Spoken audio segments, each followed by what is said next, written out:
আপনি কি তাওবা করার পরও বারবার শয়তানের ফাঁদে পড়ে যান? গুনাহ করবেন না বলে প্রতিজ্ঞা করার পরও পুনরায় গুনায় জড়িয়ে পড়েন?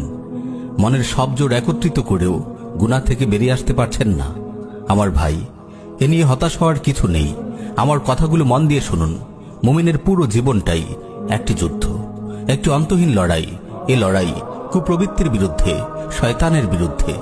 ইমাম ইবনুল কাইয়িম রাহিমাহুল্লাহ তার কালজয়ী রচনা উদ্দাতুস সাবিরিন গ্রন্থে বলেন, বালিগ হওয়ার পর থেকেই মুমিন ও শয়তানের মাঝে বেঁধে যায় এক ভয়াবহ লড়াই।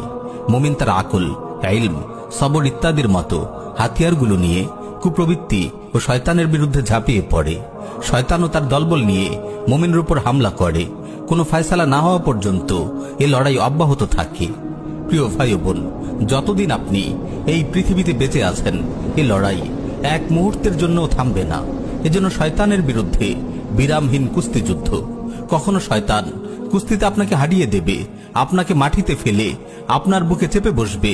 আবার কখনো আপনি শয়তানকে শূন্যে তুলে মাটিতে আছাড় মারবেন, তার বুকে চেপে বসবেন।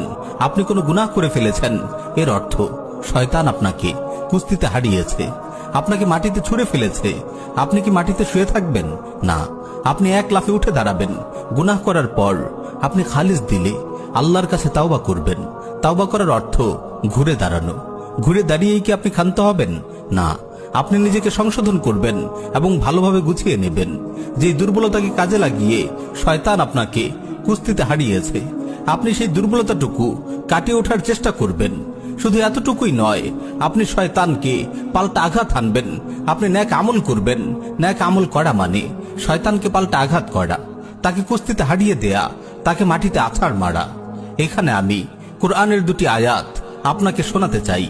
ইল্লাল্লাযীনা তাবু ওয়া আসলাহু ওয়া আতাসামু বিল্লাহ ওয়া আখলাসু দীনাহুম লিল্লাহ ফাউলাইকা মাআল মুমিনিন ওয়া সাওফা ইউতিল্লাহুল মুমিনিনা আজরান আযীমা।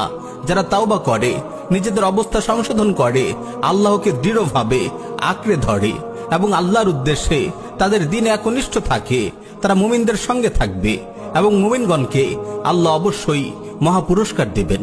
এই আয়াত থেকে আমরা জানতে পারি, কেবল তাওবা করলে হবে না, বরং তাওবার পর নিজের অবস্থা সংশোধন করতে হবে এবং কোরআন সুন্নাহকে দৃঢ়ভাবে আঁকড়ে ধরতে হবে। অপর আয়াতে আল্লাহ তাআলা বলেন, ইল্লা মান তাবা ওয়া আমানা ওয়া আমিলা আমালান সালিহা ফাউলাইকা ইউবাদদিলুল্লাহু সাইয়্যাতিহিম হাসানাত ওয়া কানা আল্লাহু গফুরুর রাহিমা। যারা তাওবা করে, ঈমান আনে ও নেক আমল করে, আল্লাহ তাআলা এমন লোকদের গুনাহ সওয়াব দ্বারা পরিবর্তন করে দিবেন। আল্লাহ ক্ষমাশীল, পরম দয়ালু। এই আয়াত থেকে আমরা বুঝতে পারি, কেবল তাওবা করে নিজের অবস্থা সংশোধন করে ক্ষান্ত হওয়া যাবে না, বরং এরপরে নেক আমল করতে হবে। শয়তানের বিরুদ্ধে পাল্টা আঘাত হানতে হবে, তাকে নেক আমলের আঘাতে দুর্বল করে ফেলতে হবে। প্রিয় ভাই ও বোন, সবসময় মনে রাখবেন, আপনি যুদ্ধের ময়দানে আছেন। শয়তানের কাছে একবার ধরাশায়ী হয়েছেন তো কি হয়েছে, আবার উঠে দাঁড়ান, কোমর বাঁধুন, নিজেকে গুছিয়ে নিন, নিজের দুর্বলতাগুলো কাটিয়ে উঠুন। তারপর শয়তানকে পাল্টা হামলা করুন, শয়তানকে মাথার উপর তুলে মাটিতে আছাড় মারুন। তাওবা হলো আপনার ঘুরে দাঁড়ানো, আর নেক আমল হলো আপনার পাল্টা আঘাত। তাই তো কোরআনে বহুবার তাওবার পর নেক আমলের কথা এসেছে। মান তাবা ওয়া আমানা ওয়া আমিলা আমালান সালিহা। যে তাওবা করে, ঈমান আনে ও নেক আমল করে। প্রিয় ভাই, শয়তানের কাছে যদি আপনি বারবার পরাজিত হন, বারবার আছাড় খান, এতে লজ্জিত হওয়ার কিছু নেই, নিরাশ হওয়ারও কিছু নেই। আপনি বারবার ঘুরে দাঁড়ান, আরো বেশি উদ্যম, আরো বেশি সাহস নিয়ে শয়তানের মুখোমুখি হন। আসলে ভাই, সত্যি বলতে কি, মুমিনের জীবনটাই এমন। কখনো আপনি শয়তানকে হারাবেন, কখনো শয়তান আপনাকে হারাবে। এই মল্লযুদ্ধ মৃত্যু পর্যন্ত অব্যাহত থাকবে। যতক্ষণ তাওবার হাতিয়ার আপনার হাতে আছে, আপনার নিরাশ হওয়ার কিছু নেই। কিন্তু সাবধান, খুব সাবধান, কখনো যেন এটি ভেবে নিরাশ হয়ে না বসেন যে এই গুনাহ থেকে আমি কখনোই বের হতে পারবো না। না ভাই, এরকম কখনোই ভাববেন না। তাওবার পর বারবার আপনি শয়তানের ফাঁদে পড়ে গেলেও আপনি হতাশ হবেন না। আপনি শয়তানের হাতে বারবার হারবেন, এই বাস্তবতা আপনি মেনে নিন এবং শয়তানের মোকাবেলায় তাওবা ও নেক আমলের হাতিয়ার নিয়ে ঝাঁপিয়ে পড়ুন। সে যদি 1 কোটি বারও আপনাকে মাটিতে ফেলে দেয়, 1 কোটি বারও আপনাকে গুনাহে লিপ্ত করে, আপনি 1000 কোটি বার তাওবা করবেন। 1000 কোটি বার আপনি ঘুরে দাঁড়াবেন মুষ্টিবদ্ধ হাতে। আজ এই শপথ করুন, কোনো গুনাহ হয়ে গেলে দীপ্ত কণ্ঠে ঘোষণা করুন, হে পাপিষ্ঠ দুরাচার শয়তান, তুই যদি আমাকে 1000 কোটি বারও গুনাহে লিপ্ত করাস, আমি 1,00,000 কোটি বার তাওবা করব। কোটি কোটি নেক আমলে আমার আমলনামা ভরে তুলব। আমি কখনো তোর সামনে পরাজয় স্বীকার করব না। আমি কখনো তাওবা ও নেক আমলের অস্ত্র ত্যাগ করব না।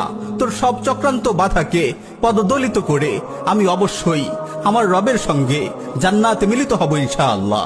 প্রিয় ভাই ও বোন, কেবল ফরজ আদায় করে বসে থাকবেন না, কিছু কিছু নফলও আদায় করুন।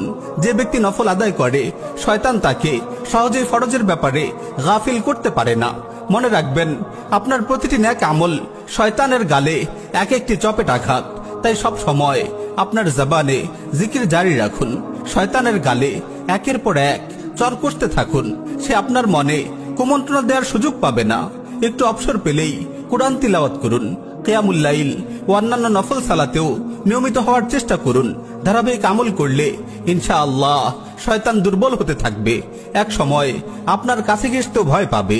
প্রিয় ভাই ও বোন, গাফলতির সময় আর নেই। আবার জেগে উঠুন নতুন উদ্যমে। ফেলে আসা দিনগুলোর সব পাপ পঙ্কিলতা তাওবার অশ্রুতে ধুয়ে মুছে সাফ করে ফেলুন। আসুন নতুন করে শুরু হোক শয়তানের বিরুদ্ধে অনন্ত এক যুদ্ধ। হাতে তুলে নিন তাওবা ও নেক আমলের অস্ত্র। যতই শয়তান আপনাকে গুনাহের ফাঁদে ফেলুক, ইনশাআল্লাহ আপনি মৃত্যু পর্যন্ত তার কাছে হার মানবেন না। কোনো একদিন আপনার কোনো খালিস তাওবা, নির্জন রাতে আপনার ফুপিয়ে কান্নার চাপা শব্দ, আপনার কোনো দিল আকুল করা রোনাজারি হয়তো আপনার রবের রহমের সাগরে ঢেউ তুলবে। আর তিনি নিজেই আপনাকে পথ দেখিয়ে নিয়ে যাবেন সুখময় জান্নাতের সবুজ উদ্যানে। গুনাহের বিরুদ্ধে, নফসের বিরুদ্ধে, শয়তানের বিরুদ্ধে যুদ্ধরত প্রতিটি মুমিন ভাই বোনকে একটি আয়াত স্মরণ করিয়ে দিয়ে বিদায় নিব। ওয়াল্লাযীনা জাহাদু ফীনা লানাহদিয়ান্নাহুম সুবুলানা। আর যারা আমার পথে চেষ্টা সাধনা করে, আমি অবশ্যই তাদেরকে আমার পথে পরিচালিত করব।